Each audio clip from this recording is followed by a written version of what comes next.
Hello YouTube, another video, this time on the Beretta 92FS. We'll do a safety check first thing. Nothing in there.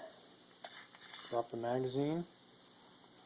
Okay, this is a snap cap, basically used for dry firing. It's got a rubber primer, no powder. Once again, you can dry fire till you're blue in the face with one of these. That's what I use it for. We're going to go over the Beretta. So some of the modifications I've done to this bad boy is obviously it's got a SGS style compensator on it, which I really dig this. Some people love them, some people hate them. I really dig them. They're just, to me, a work of art. There's a major porting going on in there. Let's see here. I've got a different, it's the same weight or poundage recoil spring, but it's titanium nitride coated. It's a gold color, which really, I mean, it's smooth. It's just a smooth spring. And that came with a guide rod I had bought previously to this compensator. It's got I changed the rear sight. The front is fixed. Can't knock that out. But the rear is dovetailed. You can punch that out. And I put on a fully adjustable target sight. It's really nice. It's got the D-spring, which is a reduced power spring, mainspring. Really helps the trigger. As you can see, there's a lot of creep. Doesn't help with that. It just helps with the brake. It's a nice, really light brake. It takes almost nothing to break that trigger. It's got a different hammer. It's the Elite 2 hammer. It does not change any of the sear positions or anything like that. It basically is just a skeletonized hammer. It's for looks, pretty much. It's a little lighter. The other one, the stalker's all filled in right there. It's got a small hole drilled. So it's a lighter hammer. We've got a recoil buffer in there, which basically is a little shock absorber.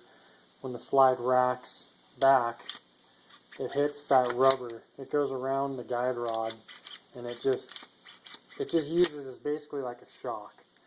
So it helps with the wear and tear of the firearm. Just a beautiful gun. I mean, the Berettas, I love them. Over here is the 1911. Well, I'll do another video about that guy some other time. But just kind of comparing the 9mm, I've also got the CZ75 Bravo. And, you know, if I had to take one or the other, with the modifications I've got done to both, I'd probably take the CZ.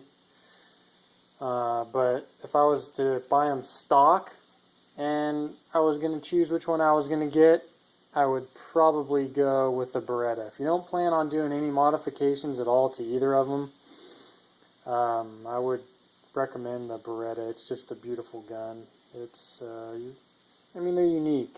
They really don't look like anything else. I mean, other companies have copied them, but they're just kind of unique to themselves. I put in the metal trigger, disassembled it, broke it all the way down, put in the metal. It comes with plastic. So I just kind of really wanted to go back to the old style Berettas. They all came fully metal.